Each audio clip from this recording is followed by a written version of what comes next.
Hello, welcome back to this week's College Boy Taisen. We're here. There's a lot. We have some pre-news. We have some, I don't know, after news. We have everything news. This week has been my first week in my new college. I had my new classes today. Woo! After I transferred. It was a successful transfer. Great job. And surprisingly enough, my classes are pretty cool. My history one, I have history and English, and then one online class. I love history. The history and online ones are pretty fine, but I found out my English teacher is like a nerd. She talked about how over winter break she played Pokemon. She listens to D&D podcasts. That she likes Bluey. Can you recommend her our podcast? It was so funny. So how things went, we had an icebreaker, right, for the entire class. Mm-hmm. We had to say our name, our favorite study habit, and something we recommend to other people. And for my study habit thing, I was like, I like listening to podcasts. And she was like, oh, do you can you name any of them? And I'm like, do I really plug College Boy Taisen right here, right now? Did you? Nah, I faked out. I said, I listen to D&D podcasts. I just said whatever she said. Like, oh yeah, I listen to those. yeah.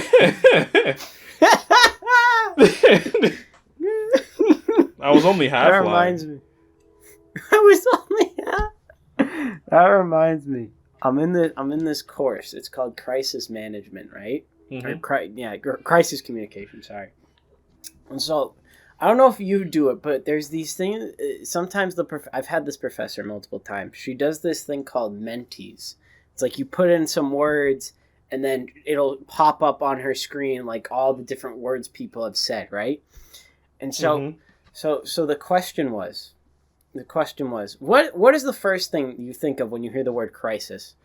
And immediately my brain dead thought goes to Crisis on Infinite Earths. Oh my god.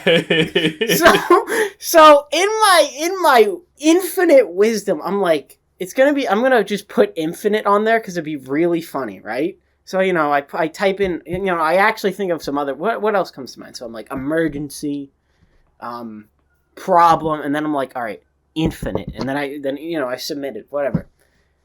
And so it didn't. So I thought the way the thing worked was that it would pop up the words that everyone sent in the most, right? Like it wouldn't just be every single word everyone submitted, right? So she starts reading them, and I start, kind of not paying attention because she's just reading words now, right? And she's like going, "Oh, this word, yeah." Then all of a sudden she's like, "I don't know who put this word," and then she's like, "Infinite." And I'm like, oh, it's on there. Oh my god. No, it gets better. She's like, who said this? Because this actually relates to something I was going to bring up later in the class. Oh my god. And I thought it was so funny. I didn't say it was me. I just kind of sat there and I was giggling a little. But it was so funny. Thank you, Barry Allen, I guess. Thanks, Barry. Your sacrifice, never forget. And he came back again in like 2009. Yep. But I guess the big thing we gotta talk about. We're going right in. We're going evolution, revolution, revolting. Some would say. I would. Perhaps. So basically, the Twitter timeline for the past, I'd say, 2 days have been a. Can I time out? Time out? Preface. Mm-hmm. Preface. Ghia loves Dino Fury. I think it's fine. I had more. I had a whole thing. I thought it all out. I forgot. Basically. Actually, no. My preface was this. God damn it! I forgot it again. Keep going. Whatever. The Twitter timeline. The Twitter timeline. I'm sorry. For the past couple days, about to say 2 or so days, has been the biggest bonfire I've ever seen because there is nothing but cooking going on. Like, it is. Oh, It's like that. it's just It's like that GIF of Community where Donald Glover walks in the yeah. room. And it's all on fire. It has been a non-stop roasting session, a pure beatdown from the entire community onto Cosmic Fury. We got a full look at the entire team, all 6 of them. We got some news, some controversies, some both official art and live looks at the suit. At the suits. And other things that I don't feel comfortable commenting on, but I will talk about them if the conversation is brought up. Mm-hmm. I have to say, let's just rip the Band-Aid off. Jacob, rip the Band-Aid off. Jacob, how do you feel about these suits? You love them? You hate them? I say that as if I don't know your answer. I don't. I don't know, man. Like, I hated them when I saw them, right? I'm like, I hated them. Mm-hmm. And I don't know. I just, as soon as, we got into the podcast, I'm all excited. Then it sort of hit me. I don't care anymore. I saw them, and my excitement down the drain. It's all gone. Mm-hmm. Now, I don't know how to talk about these suits. I feel like I've said so many pieces on them on Twitter already, to the point where I literally said to myself, I'm not going to talk about these suits anymore. Because they're just so bland and generic. And I don't want to say it makes me upset to say that, because it's like, oh yeah, I want Power Rangers to be good. I want them to try their own things. But when it's like this, you got your foam padded pecs and of course you get boobs for some reason. I thought that was, I don't know. I don't know why they did that. That was weird. But, it's just, I don't know, man. It's something. I can't. It's really hard to talk about these suits. I don't know what it is. It's hard to verbally talk about them. I will say, like, I do like them. Piece. I do like them. I know that's the unpopular opinion. Like, someone made a tweet of like, shout out to the 2 people on Twitter that likes these suits, and I'm glad I'm one of 2. I like the simplicity, admittedly. I will admit it is a bit too simplistic, but there's parts about it that still draw me to it, that still make me like them regardless. What's making me feel weird is that it's really weird that they're not showing them with helmets outside of art. Every single piece of like cinematography, whatever the fuck the camera people are doing, they're either not having their helmets or they're holding it, and it's just put them on. I feel like they'd look like 10 times better with them on. That's actually a really good point. I didn't notice that until you pointed it out. Yeah, they only have helmets in the. It could just be unlucky, but it is weird. Just like, we're not getting the pics of them in the helmets. Honestly, because I feel like just them having the helmets on will actually just, it would actually, make it easier to, swallow down the throat the big massive pill of original Power Ranger designs, I guess. It's just because without them you cannot tell they're supposed to be an evolution of Ryu Soldier or Dino Fury. Because that is the main thing that ties them to certainly a word to use.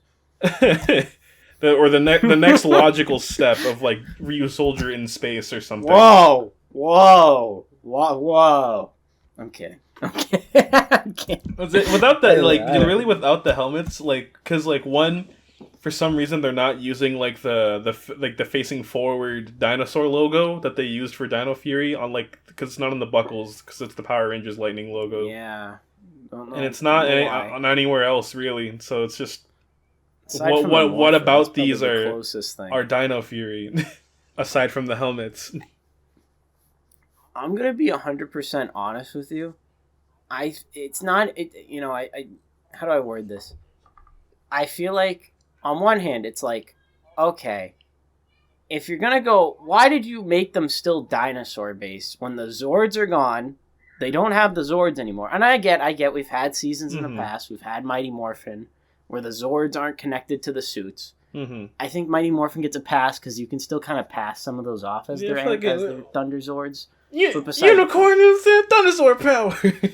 Yeah. Like, you can pass the T-Rex the only one that doesn't work is the Mastodon to the lion a little bit. But beside the point on that, it's just, I don't know why they did it like this. I don't know why they were like, we're going all original except for the helmets and the boots. We're keeping everything else different. But even then, some of the helmets have like extra gold parts on them now, which I kind of like. But like, so it is an interesting choice. I think if they wanted to just go, we don't want Sentai, aside from your Zord footage, guys. We love your Zord footage. We'll keep using it.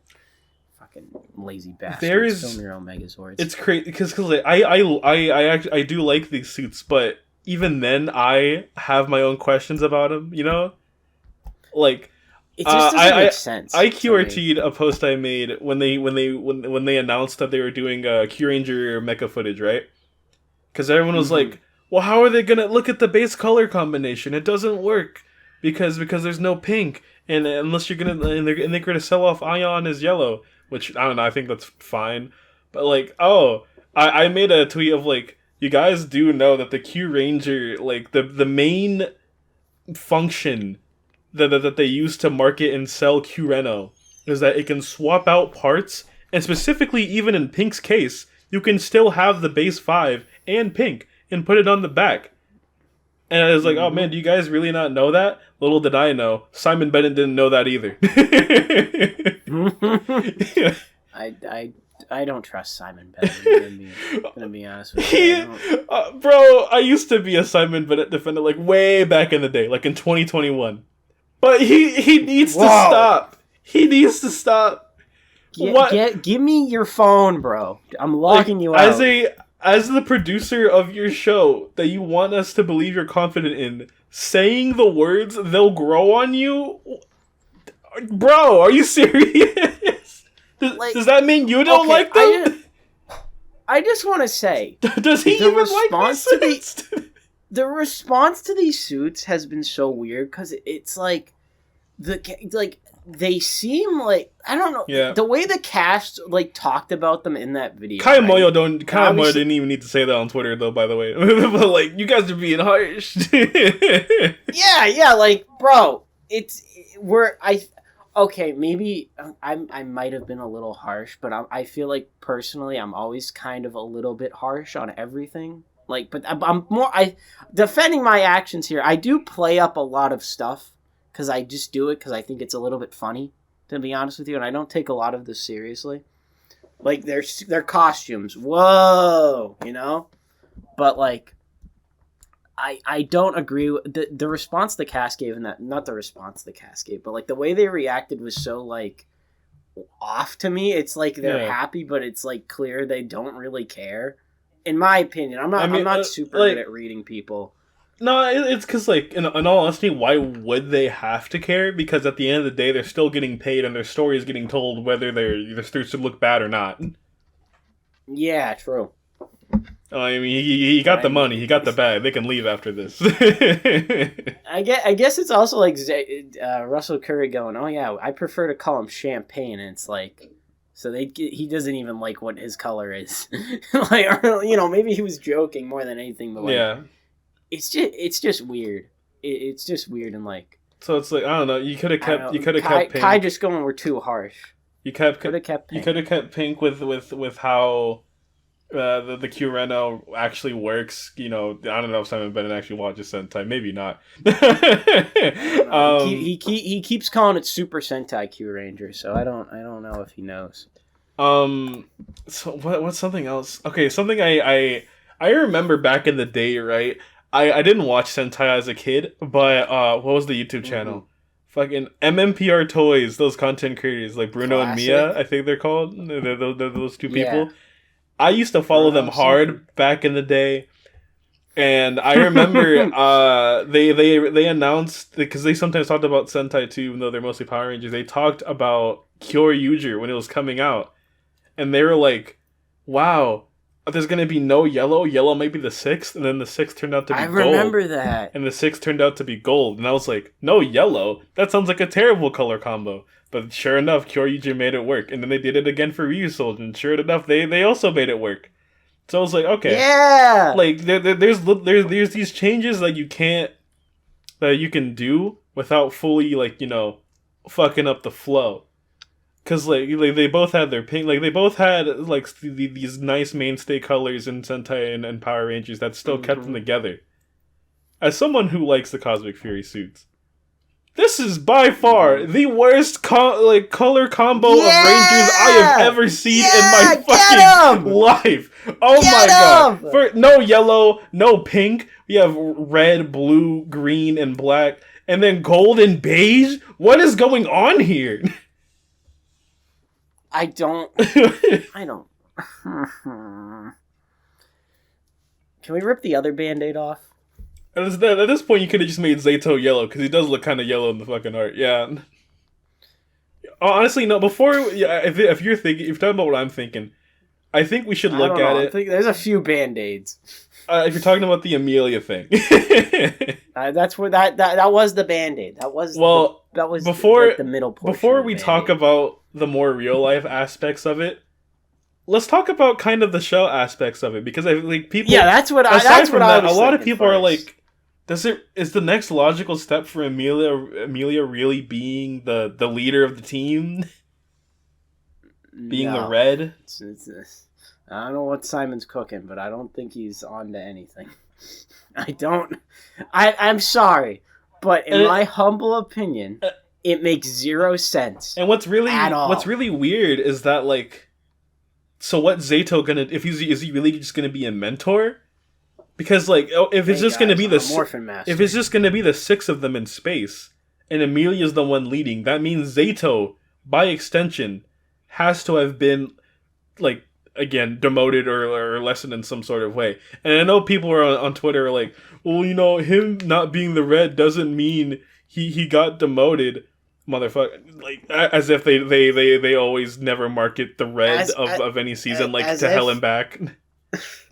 As if everyone doesn't know that the only Ranger everyone really cares about is the red one. Let's be fucking not. I know that's not exactly true. If you want the red or the 6th, you really have to be written well for people to care. Or if you are the edgy loner character. Yeah. But aside from that, if you're not the Red Ranger, it doesn't really matter. Like, it's just I don't think it makes sense for her. Like, it really doesn't to me. Mm-hmm. I think it's fine. Like, the problem is not that it's a girl or a woman, whatever you want to say. The problem is that it's just Amelia as a character. And someone pointed out, that's really how I see it. Someone pointed out, if anything, one of the more logical picks for this, and it still would have been a woman as a girl, was Izzy, because Izzy did actually have episodes where she's like, "Oh, I have to step up."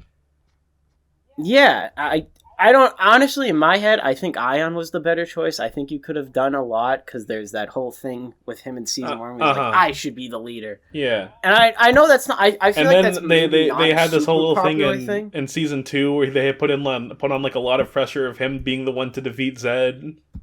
Yeah, exactly. And I think that would have been, like, neat to see him, like, Zato's kind of more, we don't really know, but I get the sense maybe he's going to be more, like, spiritual.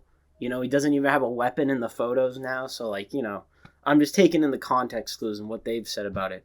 But I don't know, I think you could have done a lot with Ion being like, okay, my friend's kind of loopy right now, I'm going to step up, And I think that would have worked, because outside of, character, like, reasons, he's also the most experienced, so it kind of just makes sense,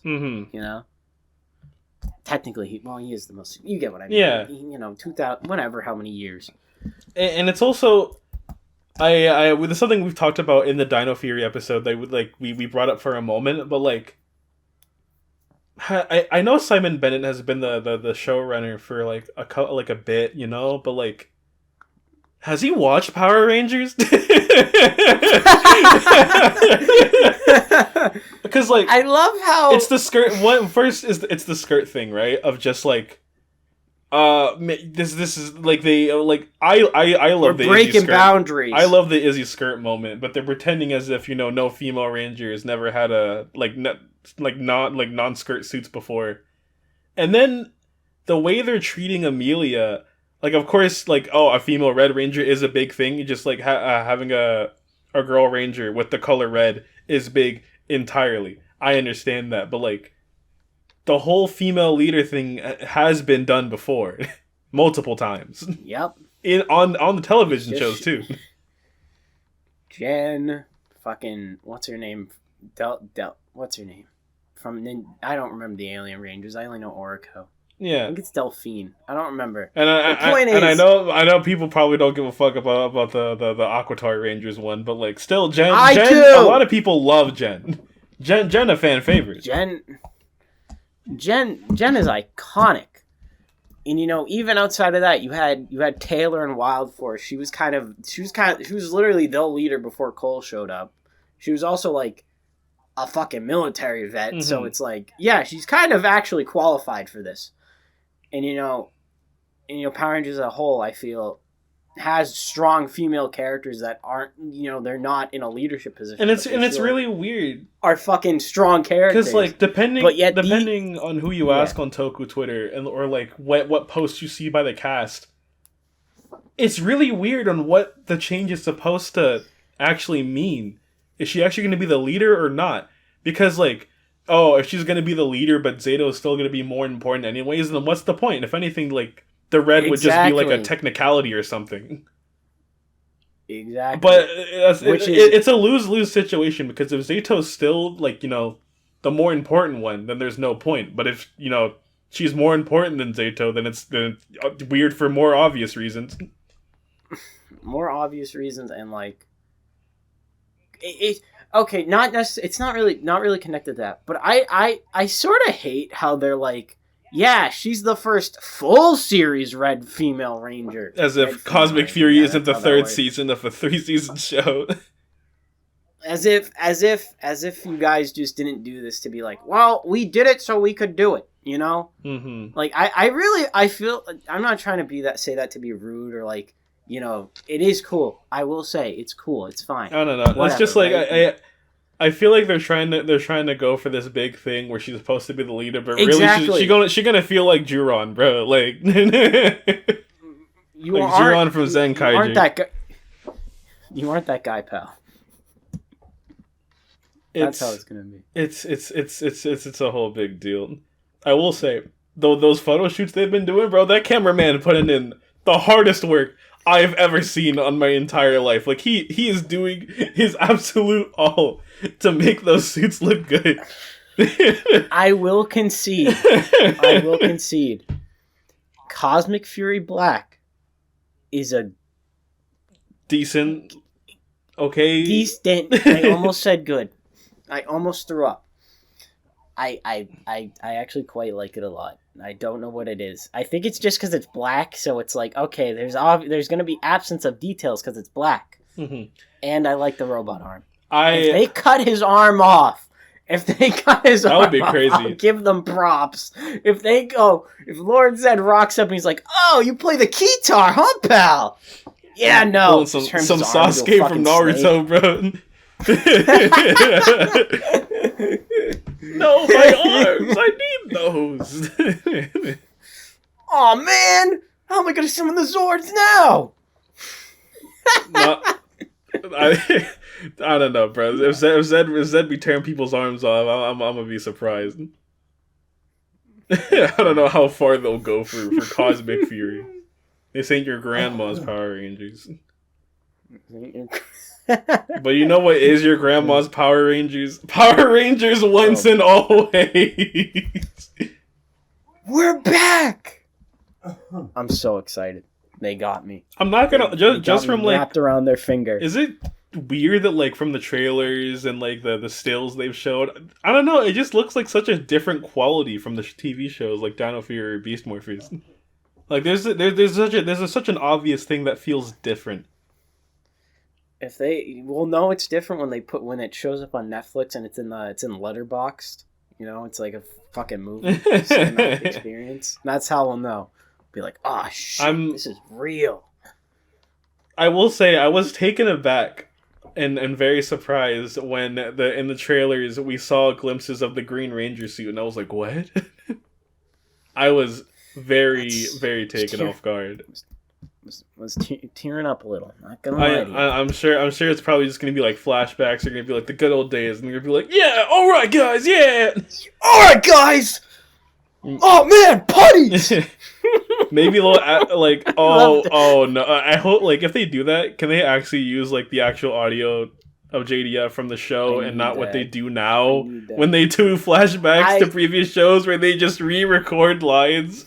And they get some New Zealand guys in the studio. Hey, can you dub over the greatest Power Ranger ever real quick? Yeah, no problem. I got it. I'm from New Zealand. I got a weird accent.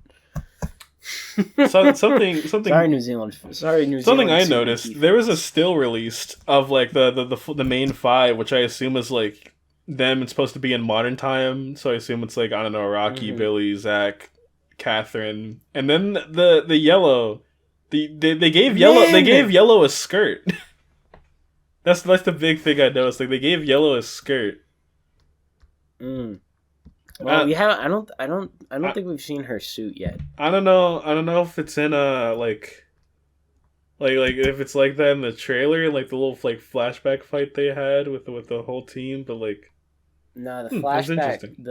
That scene has them with that has the without the skirt. But I do think that is like a theory going around that they'll give her the skirt to differentiate her. Yeah, no, like I hope she gets like a dope image or something.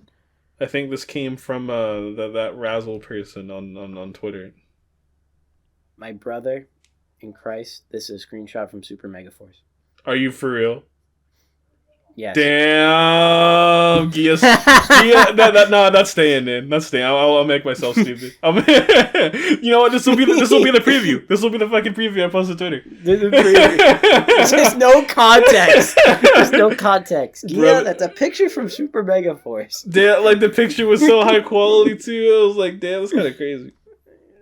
Damn. Anyways, sorry. I don't know what I'm talking about. I knew what picture you were talking about the moment you said it. I didn't want to. you crashed my bad. flow. But I didn't know. I didn't want to be like, actually. On the same topic of the suits. Did you see that like people were talking about like there's slightly different materials when it comes to some parts of the suit, but like they're still overall the same? Like the diamonds on the gloves have like mesh. Yeah. I actually really like the diamonds on the gloves. I think that's a neat little update. I think that's a cool way to like revitalize the suit so they just don't feel ancient. And it's also like, okay, yeah, from a distance they look the same, but when you get like the nitty-gritty of it, it's like, oh, they actually did some shit here. I think it's very cool. Mm-hmm. Oh, I remember what my thing was gonna be. Mm-hmm. My preface. Okay. It was basically Ghia might have more to say on Cosmic Fury, but I will be really excited when we get to Once and Always. Just letting you know that. That's what it was gonna be. Oh yeah. I'm really interested in seeing what's with Adam and Aisha and this SPA thing. That's clearly looks like SPD. Did you see that their base is like the old command center?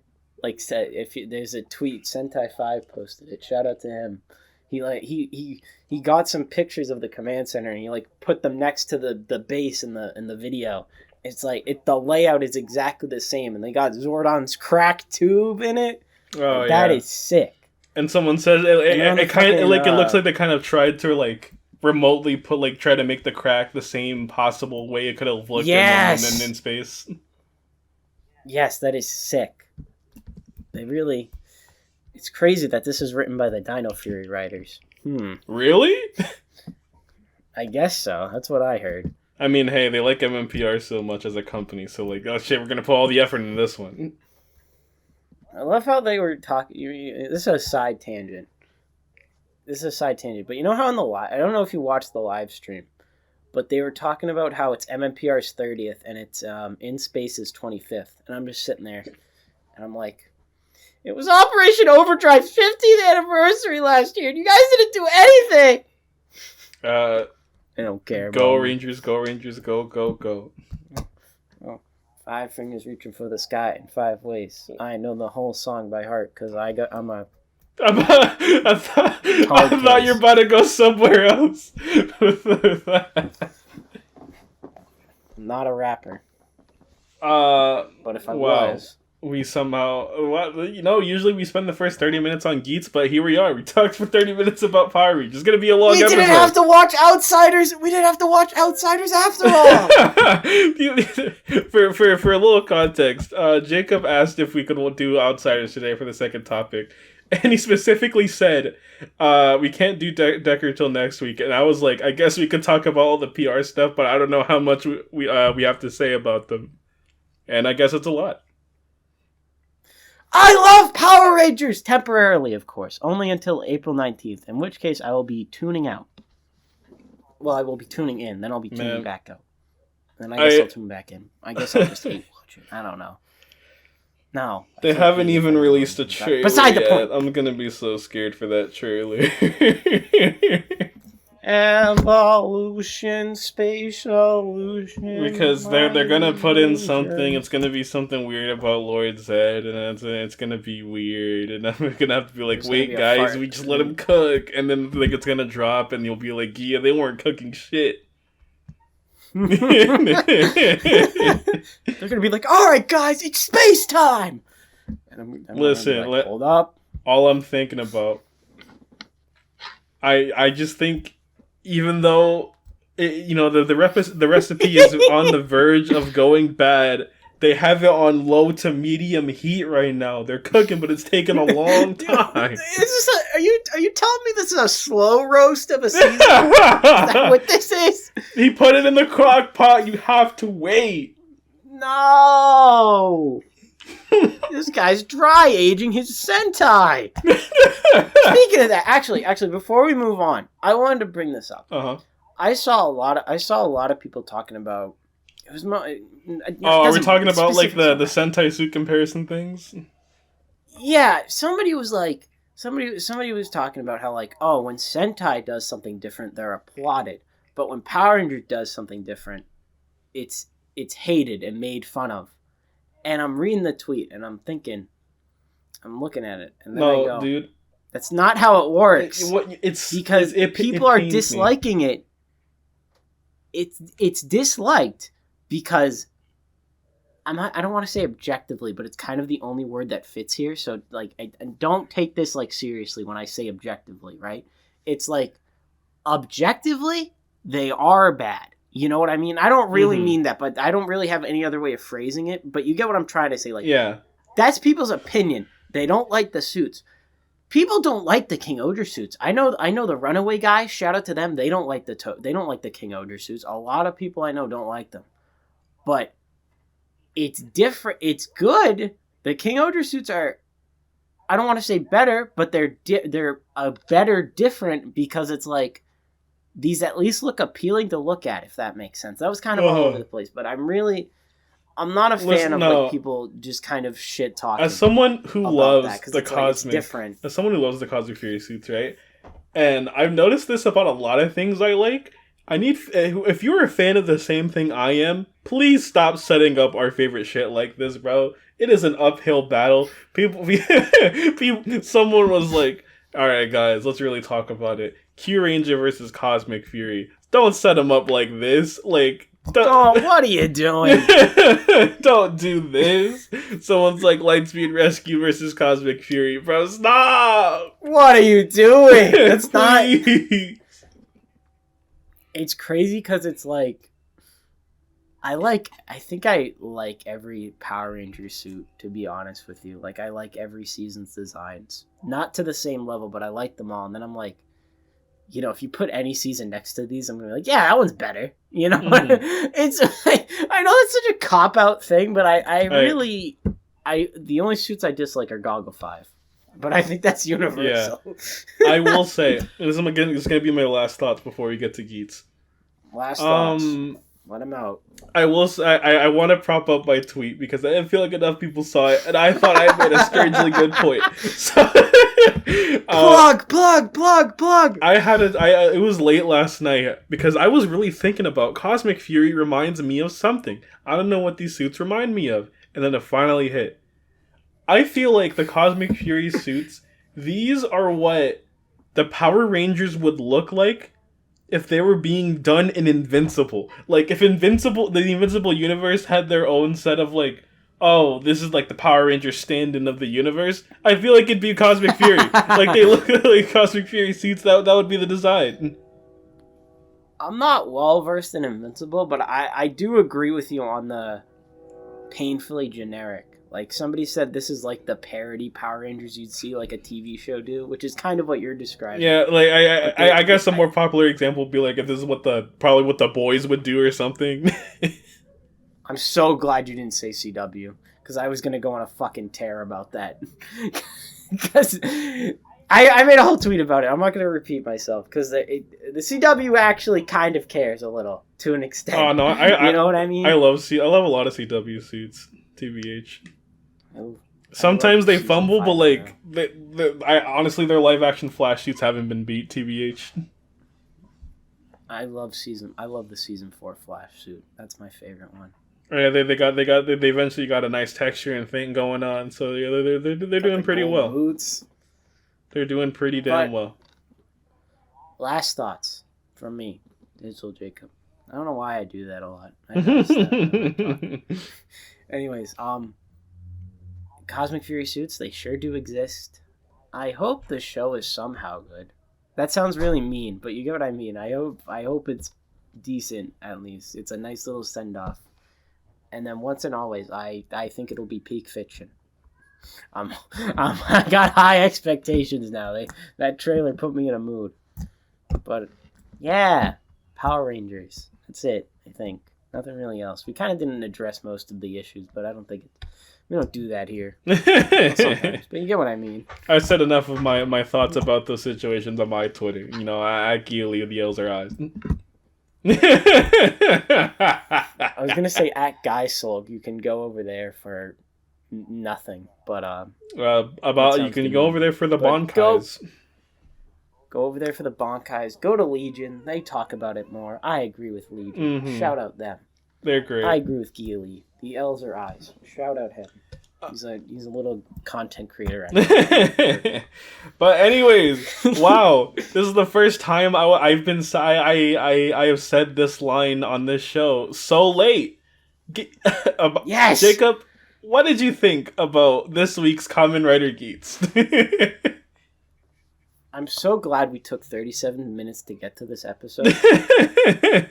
Did you not like it?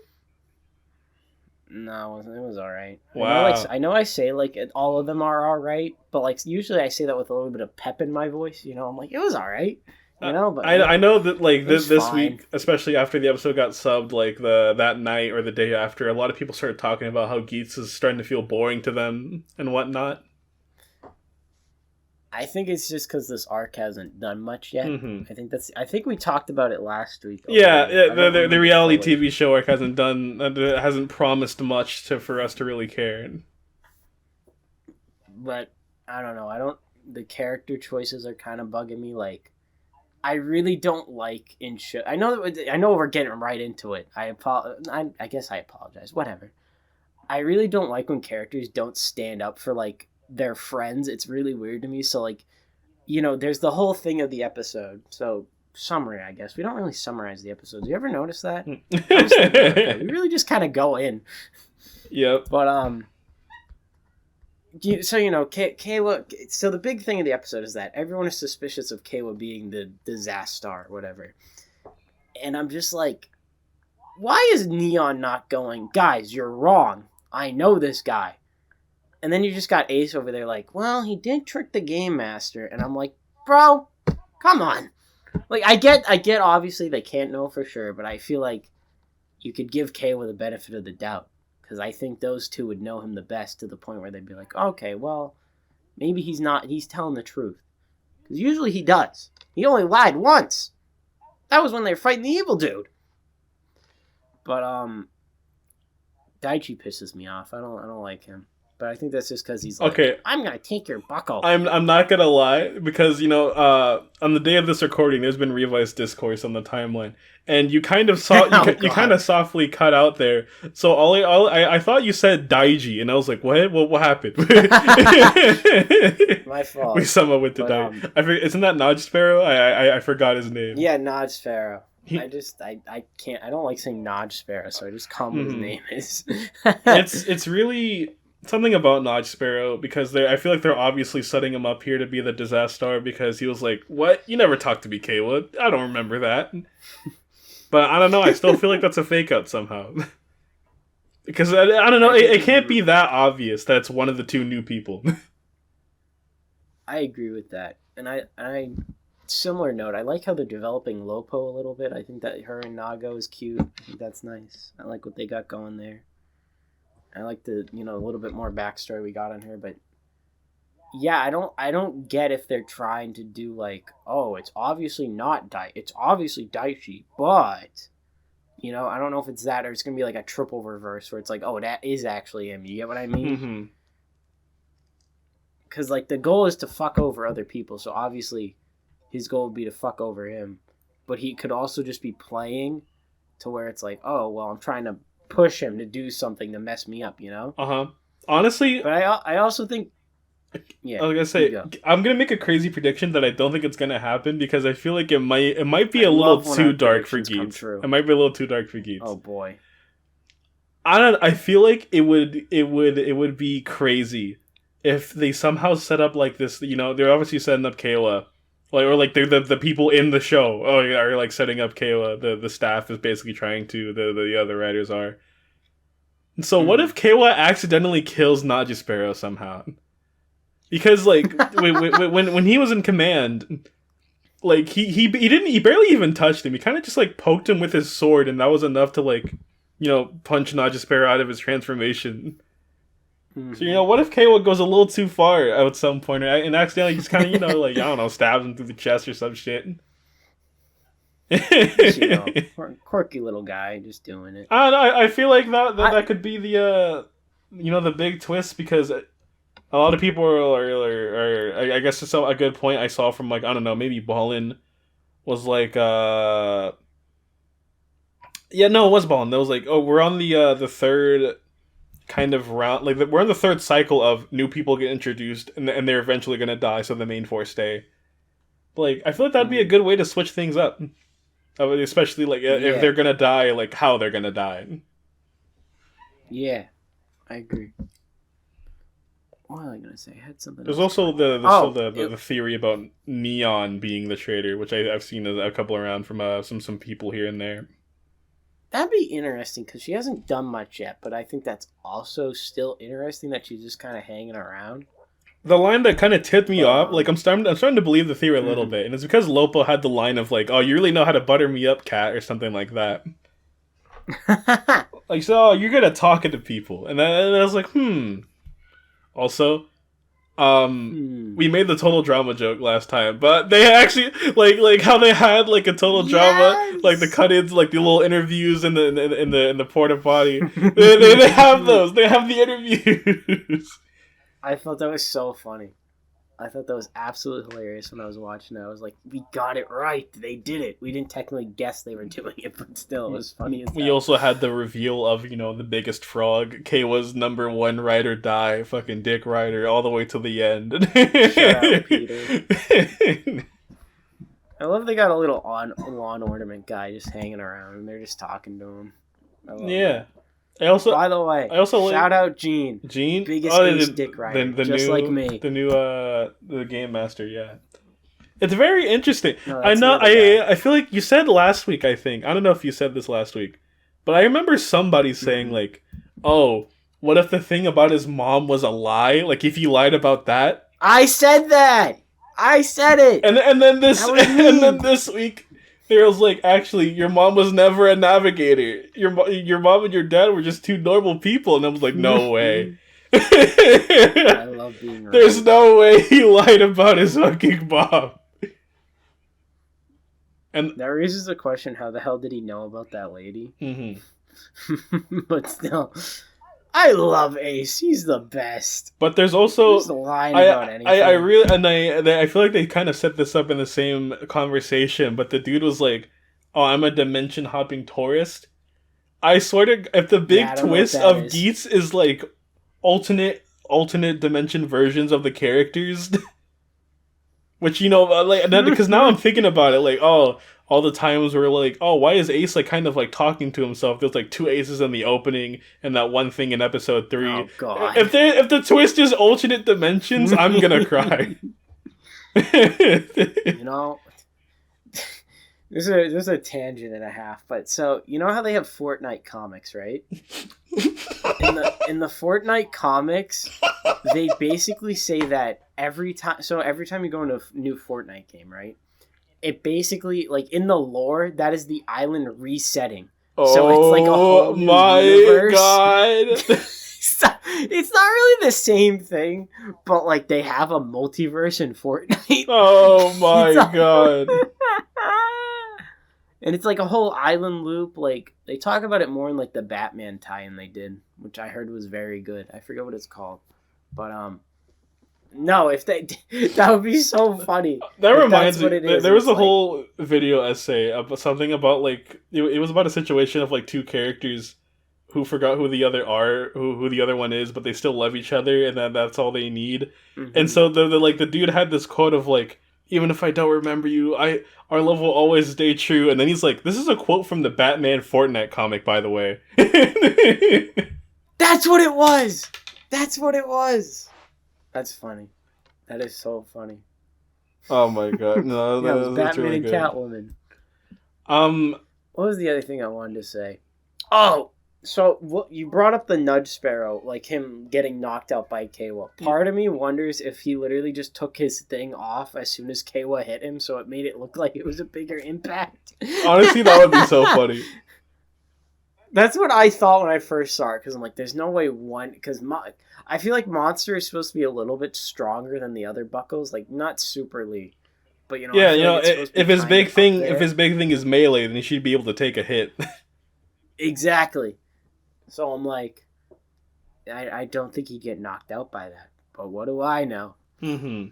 But I think it'd be really funny if it's revealed that he just took the buckle off and Kawa didn't notice. That would be great. I also very much like how they're still trying to keep in, Kawa's whole world peace thing, save everybody deal. Yeah. What are they? Was it an orphanage he was going to? What was that? It was like a canteen or something. It was like I think it was like maybe like a food pantry or something. Yeah, I think it's really cute. I like whenever we get to see Kawa's world peace shit, and they still keep it in the plot of like, oh no, the ball got hit towards the kids. He did the Spider-Man thing. He held up a lot. In general, I will say, yes, Geats still like in terms of fight choreography, I still do not think Geats has kind of gone down in that sort of regard. I was gonna bring that up. The choreography of them running along the roof. Oh, of course. The legitimately the Jamar ball action is actually so fun to watch. I agree 100%. And if this was any other company, I would say make this into a game. Competitive Jamar ball. I could play that like a video game. That would go crazy. Reminds me of no, it's not like Griff Ball. Griff Ball's like different in Halo. I don't know. Not the point. What was I gonna say? No, it'd be fun. I want a Geats game so badly. This would be the perfect another perfect season to make into a game. I don't know. I don't care if it's just Memory Heroes but repackaged. I'm okay with that. I like the Memory of Heroes setup. I know a lot. I've heard like a lot of people don't like how it's set up, and I'm like, it's the start of like maybe a franchise. Uh-huh. I think for a good first attempt at a new game style, it works perfectly fine. And I enjoy Memory of Heroes a lot. Me too. Let's do an episode on that. Mm-hmm. That'd be fun. Talk about a video game. I will say, it is very interesting because they actually showed like the writers got to vote. Apparently, I wish they showed us the voting process, but obviously they didn't because it stayed a mystery of who that third vote is against Kawa. I feel like obviously it's Neon because she started to have her doubts, but like if it was somehow Ace, I think it'd be crazy if it was Ace. But it's definitely. I could see it being Ace just because, like, of well, you never know type of thing. Mm-hmm. I think Neon would be more likely on the fence about it, you know? Yeah. Just because of how she is. But I totally think it. I think it would be. I will I don't say want to say the smart thing. the but I think only it'd be nicer if it was. Ace, I will if that say makes I sense. know like sometimes characters just start to doubt their friends and in times of Excuse need. me. I know you talked about this earlier. Like honestly, the only way I can kind of like rationalize this thing about her starting to doubt Kayla in my head is if she's the disaster. Yeah. Because exactly. like it's not agree with like what? Why would you believe Kayla over the two new people you've never met in your life, and like Kayla who's been there from the like actual beginning for you? The only thing, okay, I'm thinking about the Neon being disaster, right? You wanna know what's weird? We've seen the other two major sponsors, Mhm. like the ones we know about yet, but yet we haven't seen her dad, and we know for a fact he is a sponsor. Yeah. So, I'm throwing this out there. If Neon is the disaster, there's gonna be this dramatic scene where Neon goes into a dark room, and she's like, I've done it. I've gotten out whoever. Pan up, it's her dad, and that's how you get the reveal that she's the disaster. Something like that. You know what? I'm putting it down. Mark it. If it is Neon, I will say, keeping in the theme of Geats being like kind of rehashes of ideas Takahashi has had before, but yet different. I feel like if it is Neon, it could be kind of a new twist on what Yaibo was kind of supposed to be near the end of that first arc into the second with Zaya. You could even go like, or with with Poppy. with, like, Poppy being- was a traitor. yeah, not to like the same extent, I guess, but because she was like kind of mind controlled. Kind of. Speaking of weird. of rehash, the idea of the fourth rider after they die, they either go through some kind of hell purgatory thing and get a new form. What a segue! What a segue! This is obviously the highlight of the episode for me. Fucking no doubt. The ball. It's literally my PFP here. It's so cool. My idea. In case, ladies and gentlemen, if you couldn't tell, and non-binaries and whatever else, in case you couldn't tell, you like that? Yeah, I'm inclusive. Yeah. I don't know why I said it like that. Whoa. Some feels off here. Whoa. Why is he being so aggressive? I don't know what I'm doing. He's passive aggressively inclusive. Power Rangers Dino Fury. It won't make sense, but I'll get it. I'll understand. I don't know what we're doing. My point is, in case you couldn't tell, he's talking about Yamato Buffa.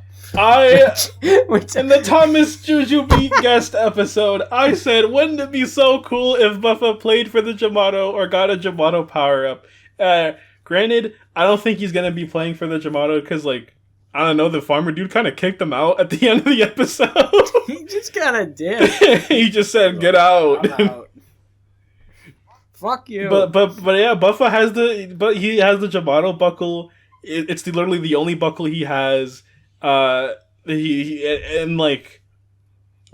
I am surprised at how good the Yamato armor looks on him. Because obviously purple was his color, but Yamato were always like this purple, green, and black and white. But it looks really good with Buffa, especially with the choice of having I like that one of the helmet eyes is cracked, and that's the one that's not lit up. Like, it's so cool. It's such a cool suit. It's so good. I don't know why I'm laughing, because you're describing this suit, and I'm thinking to myself, it's just the Yamato Rider suit with Buffa's head on it. Exactly, and it looks so cool. I don't mean to demean it. It's so cool. Talking about and this. like his little rider accessory, they purposely made it like look all ripped, and they gave him only one. Yeah. They gave him like a plant plant leg. Yeah, and I don't know. Okay, this was the weird thing. This is like a weird thing to notice. His cape always that weird like kind of purple and green, or was it only purple and green like in this episode? And then it was never green. I It feel never like it was had all green purple on it before. No, it was always purple. And also, I guess that could be to also further represent the cracked ID core, in which It is so raw that he kept smacking his ID core until it worked. I loved it. That was cool. I also like how that like, I this is like a weird thing. I always like found it weird how it's like, okay, they have the ID core, and then they transform, right? But then as soon as they've all gotten buckles, it doesn't work like that anymore. Yeah. So I'm like, okay, how do they just activate a transformation? Then I'm like, okay, I guess they just hit the buckle or the core, right? So that was I thought that was cool. It's like, oh, I guess that's also, how it would work technically. I also love that because like I always thought for like the base forms the driver has to have like the entry sound for them to transform, but I like they didn't have it because he's not playing in the game. There's no entry. I think that's cool. I liked it too. That was neat. I like the messed up driver sounds. Oh, it was all so good. That was cool. And like the glitching effect on the transformation. I will say, having to buy 2 premium Bandai sets for this is kind of a drag. Not to mention a whole nother because apparently I saw it on Twitter for like a day or two, and nobody really talked about it. But apparently, like, I don't know, your desired drivers can actually break pretty easily. Somebody had to get theirs replaced like a bunch of times. I saw that. I really wonder if that's because remember this is my crackpot theory. You know how like the USA Desire Drive releases took forever for some reason. Part of me wonders if like a lot of them broke in the shipment or something and they just didn't work. I don't think that's really what happened, but that's like a crackpot thing of mine of why they took so long. I'm curious if that has any merit.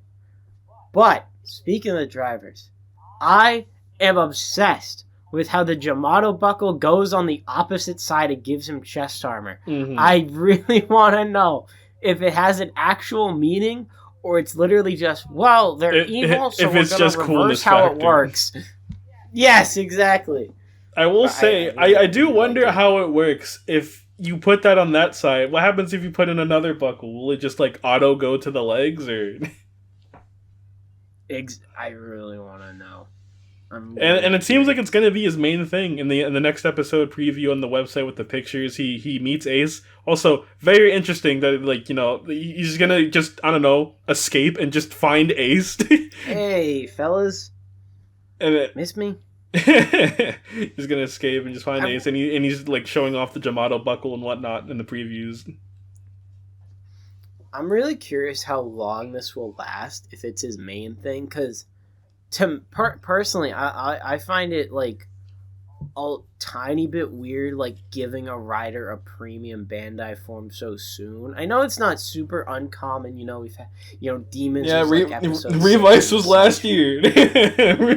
Revice was last year, but I do wonder if this is his main thing now, or it's gonna be like for this arc, and then he'll get something else. See, that's really the strange thing, though, with Geats right now, because saying like something is the main thing is so wishy-washy with how the forms work, because like everyone talks about it as something they like about Geats, but Geats' main form, Boost Magnum, is something we also rarely see.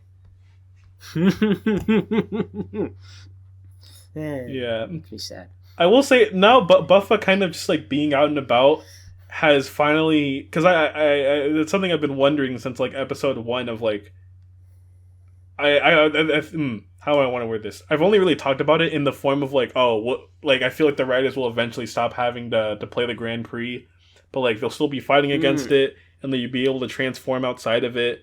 But no, they're still playing. But I guess like the way they're trying to I guess I don't know, kind of have that is through Buffa. Because that means Buffa will just be roaming, like, outside of the Grand Prix with a driver and can transform, kind of. I was literally about to bring that up. Like, I really want to know what the direction is. Because he's back in the real world in the preview. So it's like, this guy has a belt and he knows about the Grand Prix. And he's supposed to be dead, but he's just not. So I'm really curious. I will say if they do like I don't know, maybe it like he exposes the Grand Prix to the public, that could be interesting, or something like that. I feel that might be a little bit like out of character. For I don't know because like he at this point he should know the Jamatos are kind of rigged now, or at the very least because like something has to be up. Good point. Especially now because he saw Shiro. You saw Shiro's body transform into the Rook dude. I keep forgetting that guy's name is Rook. I keep wanting to call him Duke for some reason. I don't know why. Yeah. Shout out Noel. Yeah, I'm happy to have my favorite character choice be Buffa since like episode 1, and I'm glad that he's being the outlier in the plot right now. I always wondered if they were gonna have like either Kayla or Ace be like, oh, we're gonna get to see what happens once you die in the Grand Prix, and it turns out you don't actually die. The answer is you do die. It's just Buffa was literally too much of a hater to die. Buffa was quite literally, factually built different. He literally was. He was too much of a hater to die. This guy uses a zombie buckle too much. Huh? I will say, I wonder if that's gonna happen a lot. I know we haven't really had the main writer dies before final form twist in a while. I think the last one to do that. Actually, I feel like am I really gonna spoil a random show right here right now? Start typing. Basically, it was in Heisei Phase 2. I'm pretty sure that was the last time. No, Aruto died. Yeah. Should have stayed that way. Yep. No, that's me. But like, I feel like we could see a version of that in this because Ace has used the zombie buckle, I don't know, a couple of times, more than I expected him to so far. Handful of... Yeah. It'd be a little bullshit, but it'd be like the perfect amount of bullshit for Ace to be like, well, now that I know that Michinaga lived, I connected it to the zombie buckle, so if I gotta start spamming this buckle. Actually, no. If he starts doing that after next episode, that would be fucking genius. That would be so good. So if he just started using the zombie buckle like every fight, just so he can secure life after death. that does, or the whole Jamato buckle thing, kind of segue, but it's kind of on the lane of the buckles. I think we talked about it a little bit last week, maybe. But I really want to know what the direction is going to be with the power-up. Because now it's like, okay, Buffa technically, air quotes, has a power-up. I guess you get what I'm trying to say on that. It's a new form, whatever. Exclusive, I guess. But beside the point, I'm really curious what the rest are going to get. We know about some things, but I feel like a lot of things past Command have been super foggy on the details, like personally, to my understanding. I don't know, just him getting the Jamato buckle makes me go, okay, is that it, or is he gonna get something else? You know what I mean? I'm really curious what it's gonna be like with that. I don't know if you feel the same way, but no, I agree. Yeah. Honestly, I'm sold on Buff as part of the show. I said on Twitter like, oh, the reality show arc has sold me already, but like. Really, what I mean, I'm interested in seeing about what's happening outside of that. Because I still don't really care about like the sponsor stuff yet. Like I don't know. I feel like the supposed like all of them are card gun riders. That's probably going to be when it gets really interesting. But until then, I don't know. I'm just chilling. Like, I don't really care unless they're going to be used more for about Ace's twist and whatnot. I'm really curious about that. I love how I jokingly said if they did that, it would be the best thing ever. I don't know if I'd be upset. It's not like a lie again, or like it'd be so funny if Ace was lied to. That'd be the real funny thing. If somebody, I guess technically Kayla pulled one over on him already, but not really. I guess. Yeah. I don't know.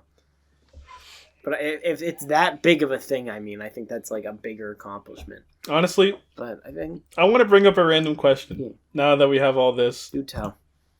And now that we saw that some writers can or at least Shiro, your body can survive through monstrification, I guess. You think Punk Jack's ever gonna come back? Ooh, good question. Maybe, I don't know. Punk Jack's really weird in this show.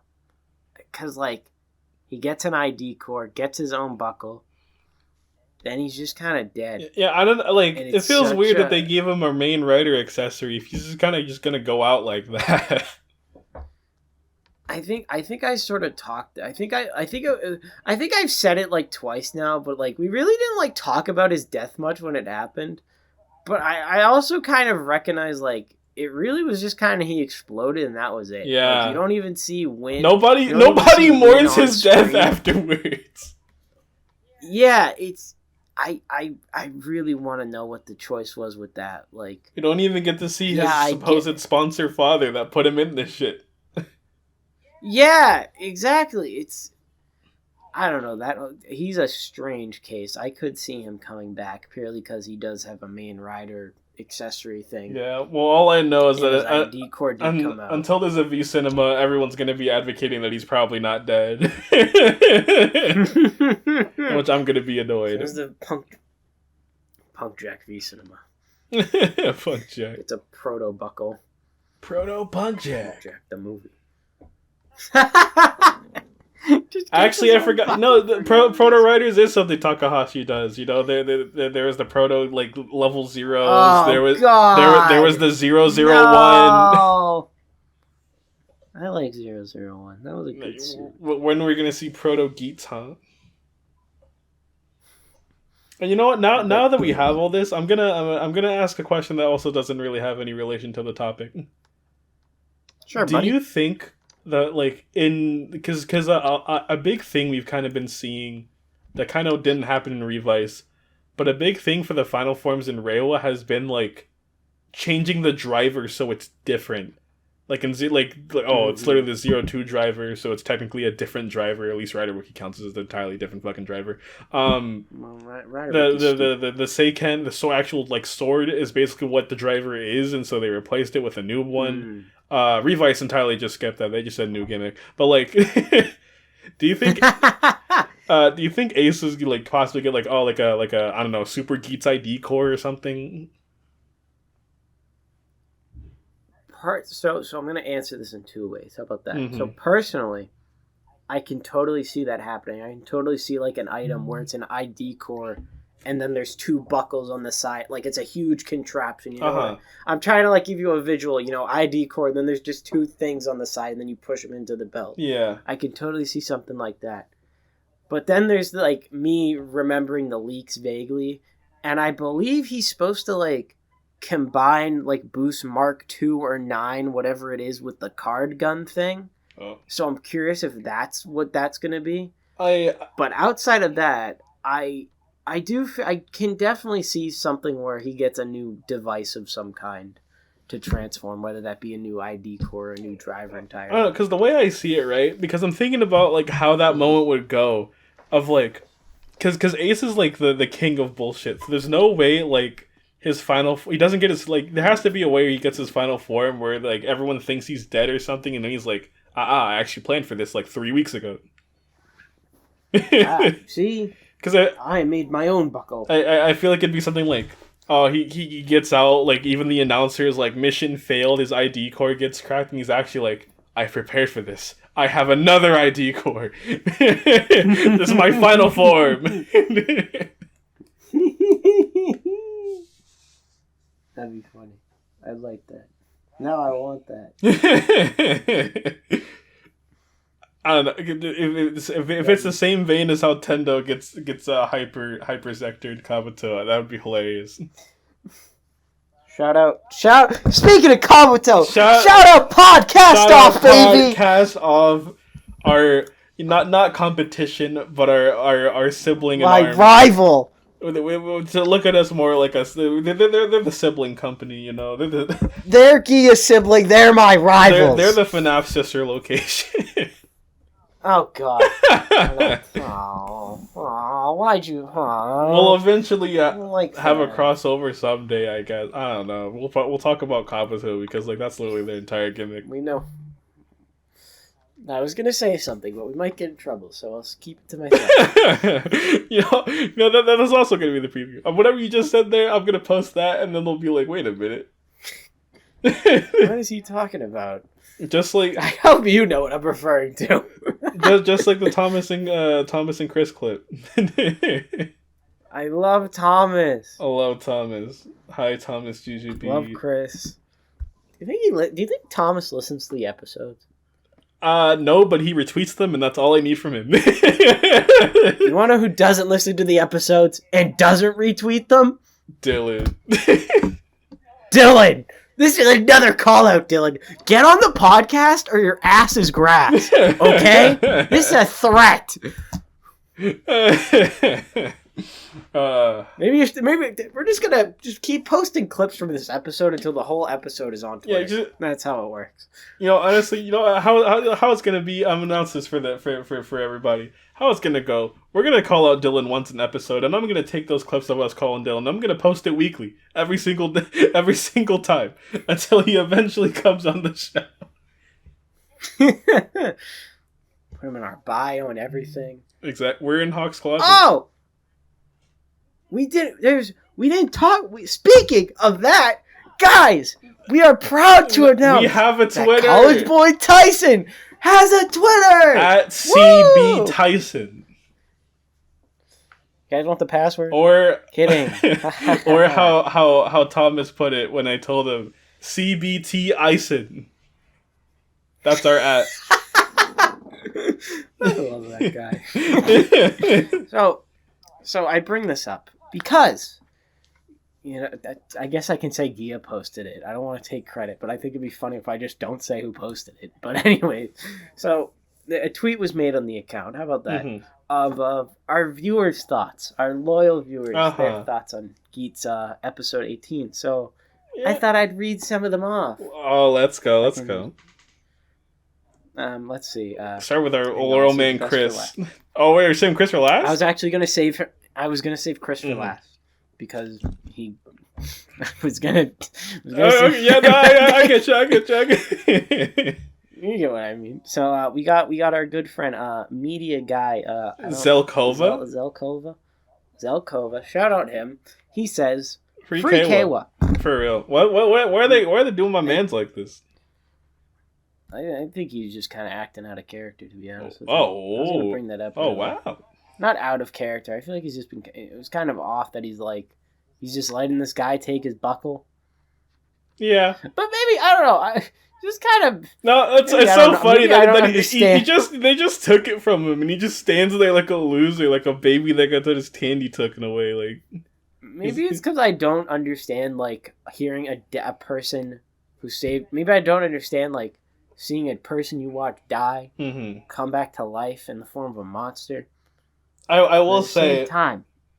I think it might have been Icon actually that had this point, but it was someone of just shout out Icon. How come Kawa just didn't when he was his turn to catch the ball or something? How come he didn't use ninja teleports? Because you didn't have to attack the monster to stop him. You could have just got the ball, dude. Could have just caught it. Could have passed. Could have, did a nice little steal. Personally, if it was me. Personally, if we were in that situation, me and Ghia would have balled out. Personally. 5 pointers, Brett.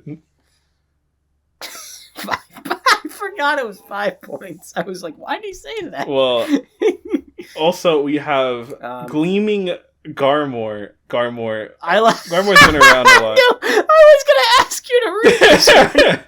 You said they're straight up cool to my nigga Kawa, and I think it is hilarious. A lot of the comments are just about Kawa. I agree. Yeah, they were being cool to Kawa, but that's what's great. Kawa gets shut on, and we all relate to him, just like Spider-Man. He's just like me for real, except I'm not a bitch and I'd ball. He's not a not a tanuki, not a tycoon. And then we have my arch enemy, Cranium Dragonis. The frog. Please stop sending me that stupid phone He still does it?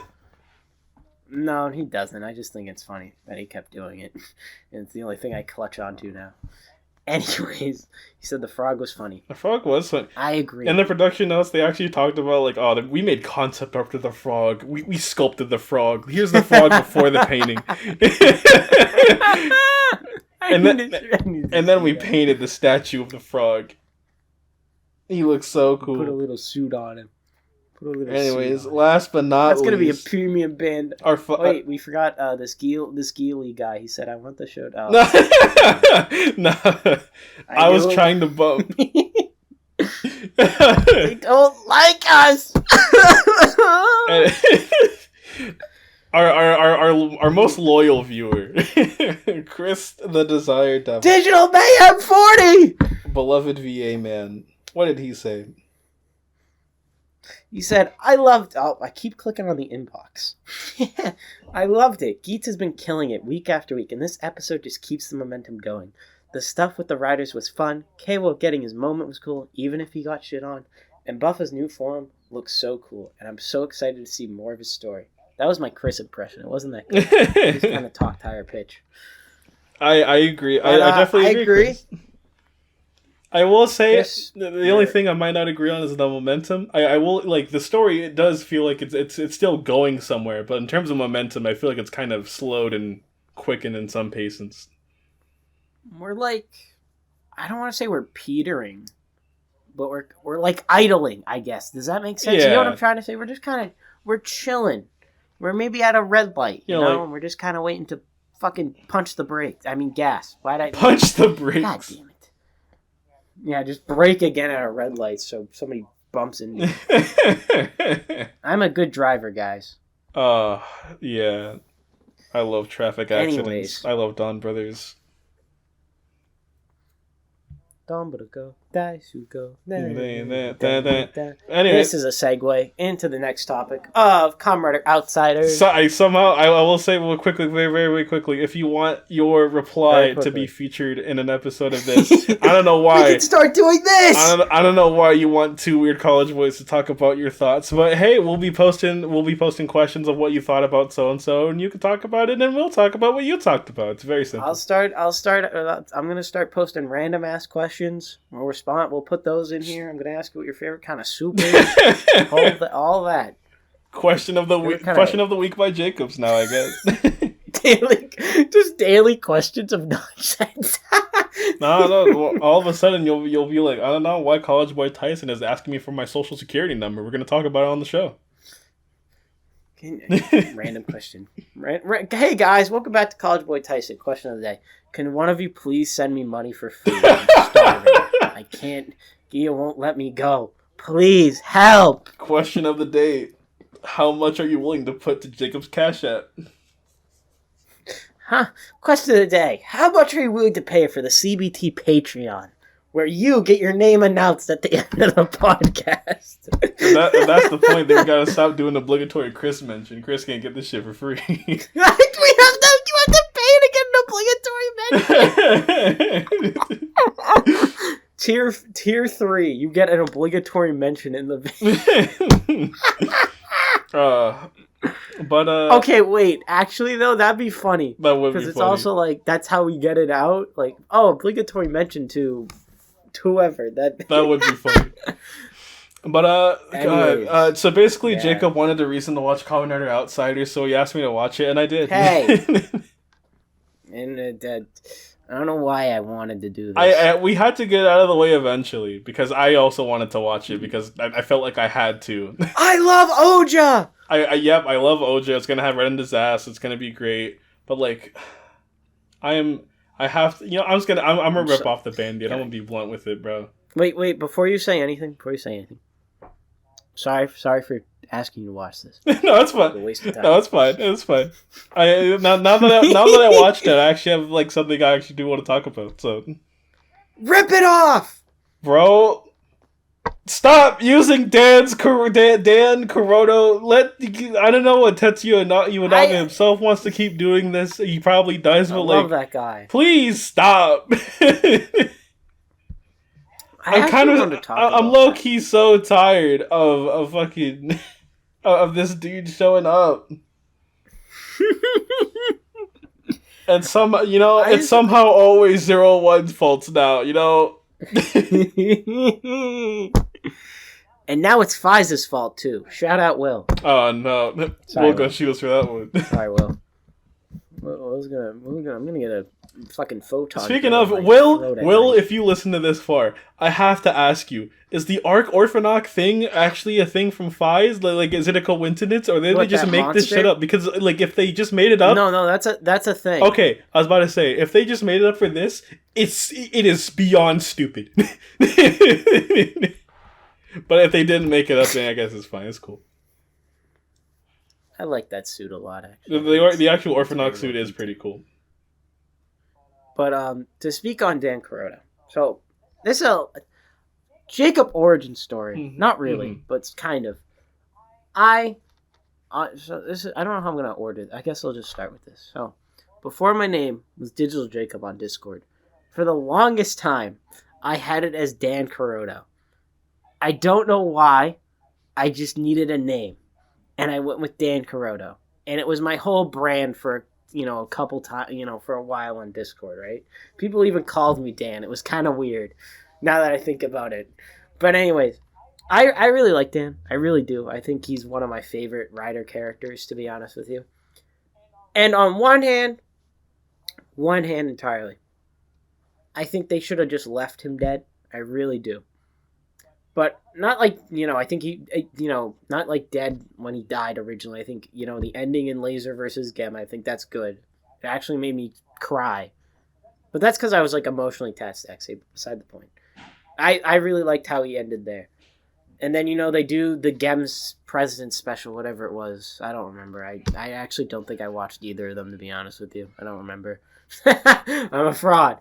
But I sort of feel, so on the other hand, from wanting him to stay dead, on the other hand, I don't necessarily think it's I know you didn't say this, but I've seen some people say this is they're kind of assassinating his character in a sense. Uh-huh.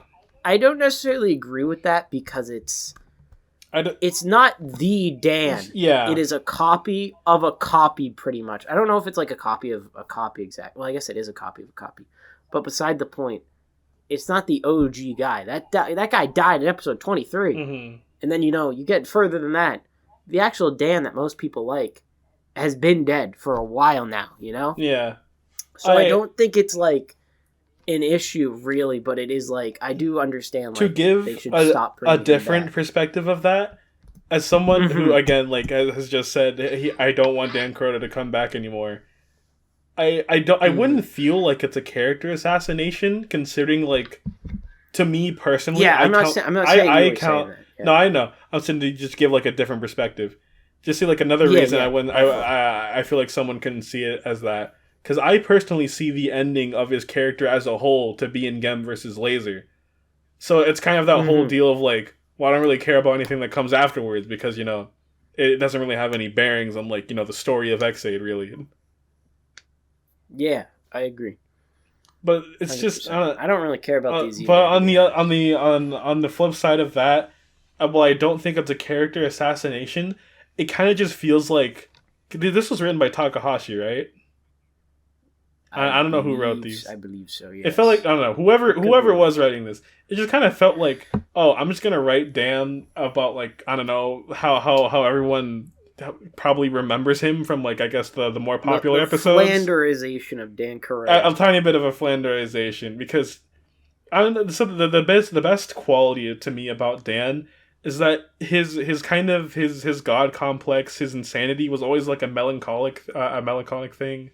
A sad thing, a depressing thing, especially in another ending where they just go all in on it about how he's a result of just being raised without any real love or parenting or so and this and that and not in the fourth, and by the time he actually does kick it at the end of the kick the bucket at the end of fucking Gem versus Laser, him and Kiryu have this big understanding moment. And it's just, I don't know, he's had too much to where he is back to, absolute silly man, fucking, I will be God, I will be the winner, I will win everything. I don't know, it just feels like he's just kind of he's already been past that for a while. But I totally understand if it's their logic is, well, he's, losing it because he's a fucking backup of a backup, but I do agree it's kind of we've already seen this. I'm a fan of the Dan who's collected, but then he has the outburst. We got enough of this in the first half of X8, and then there's second half Kuroda, who is kind of, I guess, more akin to what we're seeing in this, who's just constantly ape shit, constantly going crazy, playing things up more for the comedic value, but he still had like a more emotional backbone to the character regardless. And of course, you know, there's the another ending Kuroda. And he still wasn't like screaming. I don't think this Dan is screaming 24/7, but he's not fucking running out of his office building like a fucking goofball. You know? If I can make a comparison, this kind of does feel like what I feel like some Persona fans talk about when it comes to certain characters.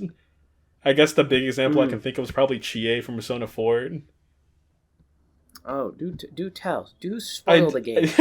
I don't think this really has to do with like anything like story wise, but like she gets introduced as like, you know, kung fu girl who likes kung fu movies and likes eating meat, and of course she does have her moments where she like relating to Yukiko and being her friend and that whole arc in there in the shadow world.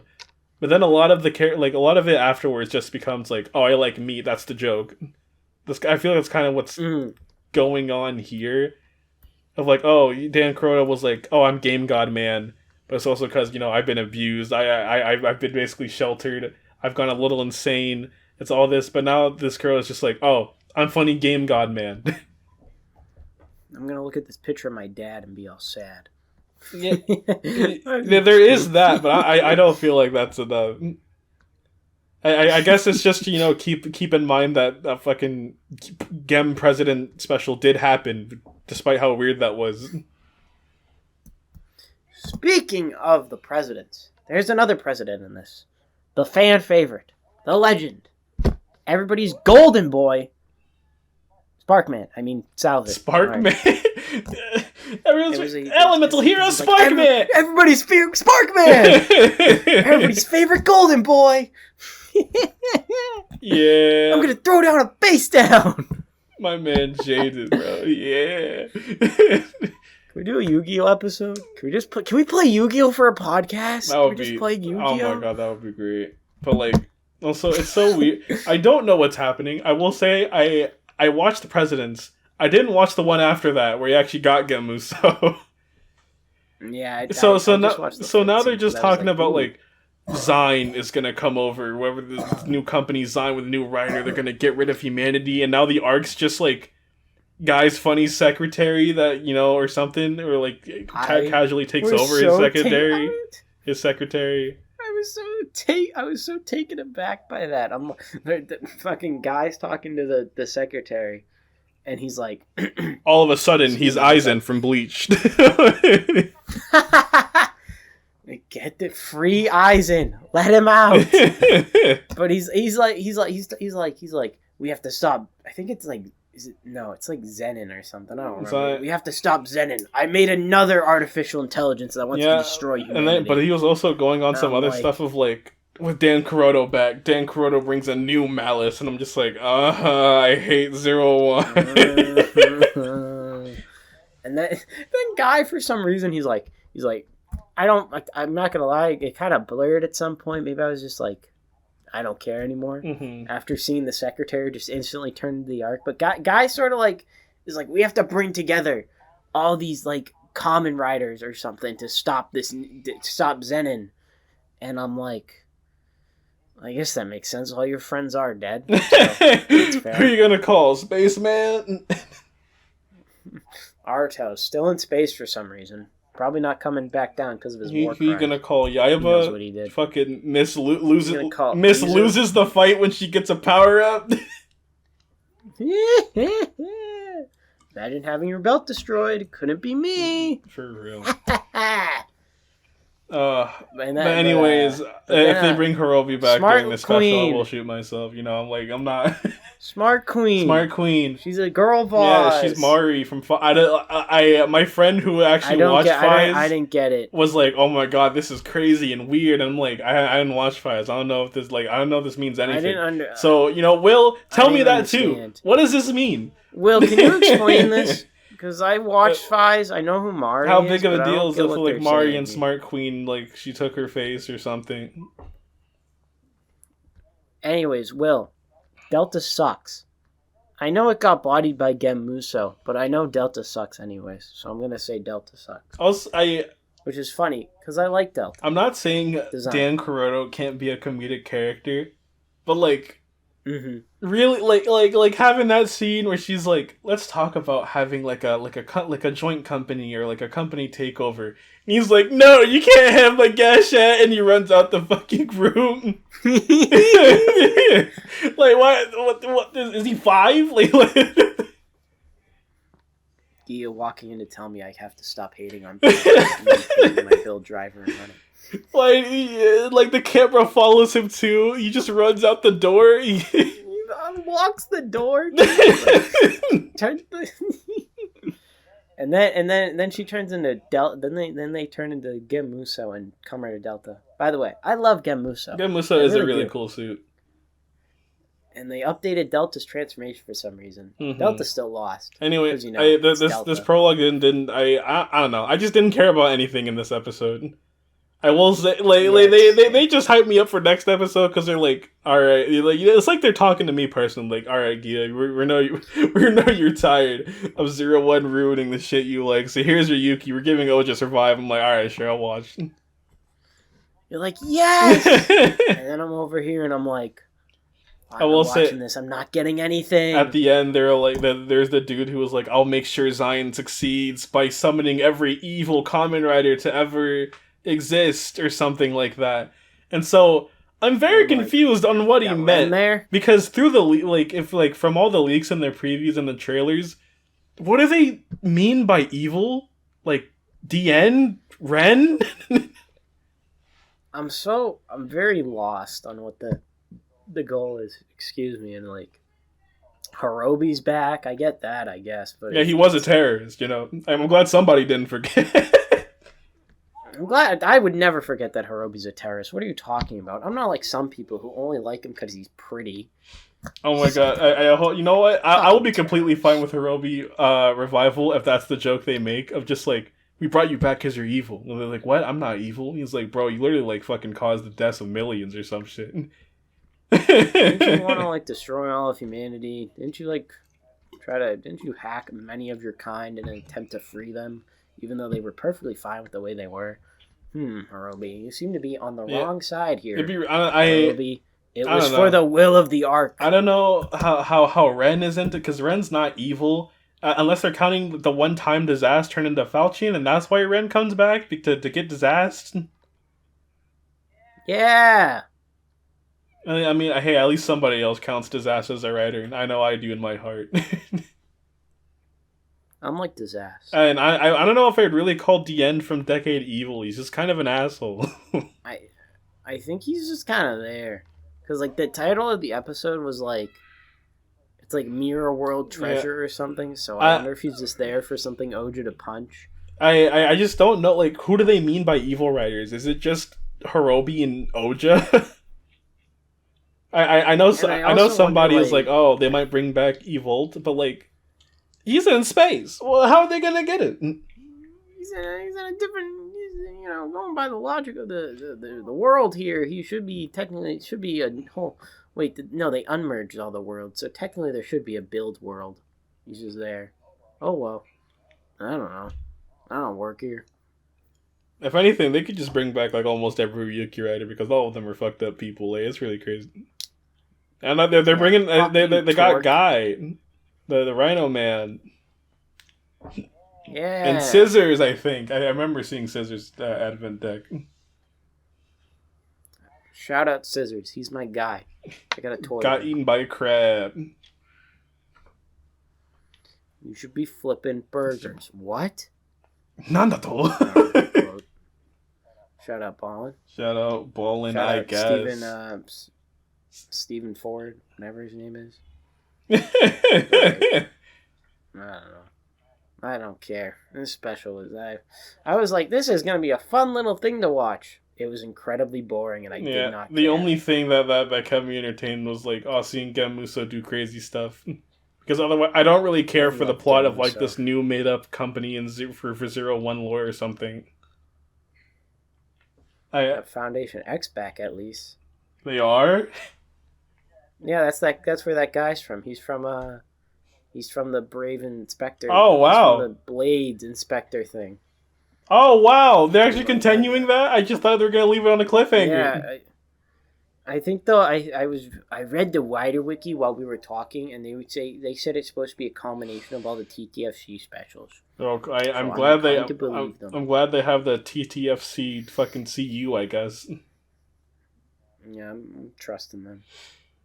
Man, it's kind of this, I don't really have much else to say. I just I don't know.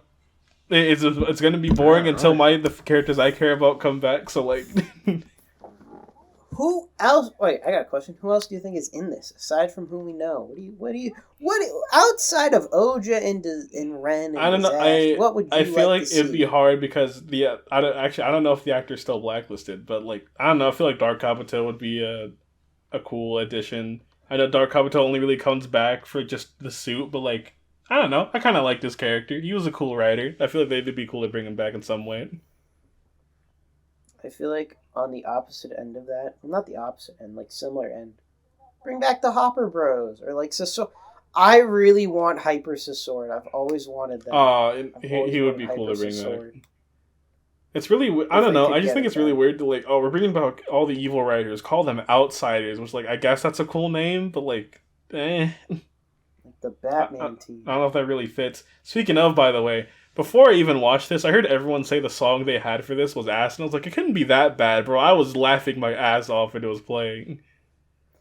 I actually just skipped through it because I was like, I don't want to. The Outsiders song is like surprisingly bad, which is sad because it's done by the guy who sung the Fies inserts. Yeah, I was so confused. Like, are they trying to replicate like Fi songs and Fies inserts? Because it sounds so weird.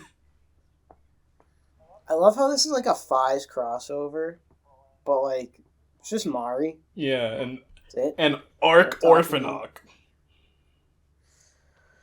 The guy who looks like another Fies. Oh my god. Actually, you know what? Fuck it. You know what, Jacob? I'm hoping this for you. If they're gonna bring back evil writers, I hope they try to somehow get Omagio and they just end up bringing Soga. Yes! I actually don't have a... That is like such a nerdy question. What's your guys' favorite evil Kamen Rider? I know I'm like not the person to call anything nerdy. That is such a... Guys, what's your favorite dark Kamen Obviously, Rider? the most obvious pick would be Ryuga, but I feel like they only got Shinji's actor just for the movie, just for the Geats movie, and probably not gonna have him for Outsiders. That would be cool if he did show up though, or just no. Abyss would be cool. Abyss is a cool suit. He'd be cool. I like Abyss. Just see him fight again. What else? God, I don't remember Dark Rider as often. I only like Dark Kiva because of the suit. I think that's most people. Yeah, if they're gonna bring back Dark, I can't. No, now I can't say I was about to spoil Kiva for something. Oh, I know Will's actually I don't know if Will's listening, but like I know Will's watching Kiva. But like just in case Will is listening, I'm not gonna say. Is this referring to? It's referring to a thing I assume happens. Oh no. Well, there's like 3 Dark Kiva things. Yeah. I'm thinking of. I was gonna say that. Oh, that. Yeah, that was one. If they do bring back Dark Kiva, I want it to be that one. Because I like him. I feel like that kind of implies what it is. I hope he acts like the other guy he played. Yeah. Also, I want them to bring back. Actually, I know Utsumi's retired, so I can't really say him. But like, Gentoku. I love Gentoku. Bring him back. We'll never get mad. Rogue versus. I love Rogue so much. I'd love to see him in something again. He's my favorite build writer. I love how everyone hated that like character arc, and like just let the dude vibe. Exactly, bro. He was under the fake rage for like I don't know, like a couple 15 years or something, and he's just chilling. They put a bomb in his head or something, or a microphone. Yeah, I don't remember. He got suicide squatted. It was great. Yeah. I don't know. I'm forgetting any other Dark Riders. I don't know. Gore Drive, but bring it back Bano somehow. Oh my god, we can have Ichigo versus Aizen. That would be crazy. I need that now. Fuck you. Bring back Dark Drive. I like Dark Drive. Nope, they cannibalized his suit for Hatari. Then they never did anything with Shinobi again for some reason. I don't understand. More reasons to hate Shinobi. Thank you. But you want to know it's not a reason to hate Shinobi? The Kamen Rider Shinobi fanfic, baby! Exactly. Shout out Levi. Shout out I still Levi. haven't read it. I'm sorry. I'll read it eventually. I will say, We should do an episode on that. I know I said it, but I think that'd be kind of fun. random comment to have in the middle, or I guess near the end, because I'm getting hungry. I'm getting a little We're hungry. kind of losing steam here. I'm getting hungry. Should have just not watched Outsiders. But like, for everyone who's seen any pictures of my desk on Twitter, I post at least my keyboard. I post a lot. I have a 01 mouse pad that I won from a free giveaway, which when you think about it is really ironic. Now that I'm saying it out loud, I have a 01 mouse pad. I got this thing like 2 years ago. I have a lot of build I just noticed it has this thing is like near the end of its lifespan. I need to get it's ripped, it's stained, it is just losing all steam. It's stained. Like Whoa. the I don't know what to call them, like the the cushions for your wrist, the 01 breast. Oh. They have. It's a boob mouse pad? All I'm gonna say is that he's gone flat. No. I need to get a new pad. I can record myself throwing the 01 away. Oh, it's just like it'll be funny. Just like how Ballin threw away those Seiken crests. And like how I put the Rabbit Tank sparkling can in the trash can. Exactly. Like how Zeron Zephyr put a mock driver box in the trash and then never mind. I won't get into that. If you know, you know. Yeah. Anyway, I feel like we as Jacob said, we're losing steam. I think we might have to wrap it up here. We do have to wrap it up. And so now we always close these out with a certain thing, but now we can add on to that thing. So shout out to our Twitters, Ghially, but the L's are I's, or you follow Jacob at GuySolg. Or follow us together. The third option, you can follow CBT Ison, CB Tyson. We'll be posting all this stuff. Make sure to subscribe. Mm-hmm. Make sure to subscribe to Ghially, subscribe to Digital Jacob. I might make some content. We'll see. Maybe a Persona Let's Play. I'm kind of in the mood. I think it'd be fun. Especially because those dropped. Those dropped. I'm looking forward to that. And I think I can say this. I think you'll be okay with me saying this. I think I can officially say our next topic next week is going to be Decker. Yeah. I think that's fair to say, right? Are we good with that? Yeah, we good with I'm that? good with that. We're doing Decker wrap up. I'm hyped. Exactly. Decker finale. Right on. Go 10 count. Ready to pull the trigger. Ready to pull the trigger in more ways than one. We'll see you. Not that bad. Don't take this seriously. We'll see you next time, guys. Go watch Decker. Goodbye. Goodbye, Decker.